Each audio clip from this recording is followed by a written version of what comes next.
Hi everyone, just want to chat to you about something that I've been seeing in the clinic, popping up a little bit more commonly in the past couple of weeks. Now that everyone's getting back into the swing of things for 2020, getting back into school sport, club sport, and everything's happening after the Christmas break. So been having a number of boys coming in with pain in the front of their knee. Now, this is related to something called Osgood Schlotter's disease. It's basically due to changes in their growth. So their bones will grow at a fairly rapid rate and the muscles just can't keep up. Now, what then happens is you get an irritation of the tendon where that attaches onto the bone.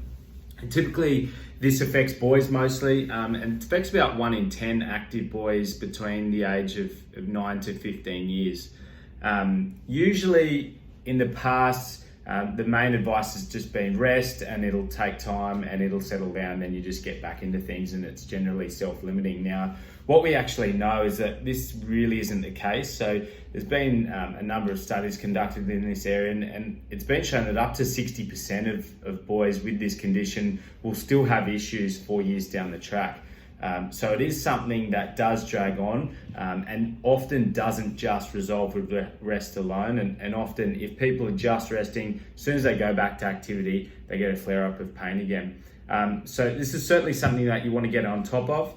We also know that it affects performance of those who have it. So things like your jump height, your sprinting speed, they're all affected, and it's been shown that that can be affected for up to a couple of years as well. So it's certainly something that physiotherapists can treat. It's something that often does a lot better if it's actively managed and you're not just doing things such as resting from sport. The kids need to be getting out there, maintaining some participation with their friends, keeping active, as well as doing some strength exercises to help settle this down so they can keep on top of it and manage it most effectively. So certainly if you're, if you know someone who's struggling with their knee pain, especially the young guys out there who are pretty active, certainly touch base with us, because there's a lot you can do for this condition with the advice of a physio.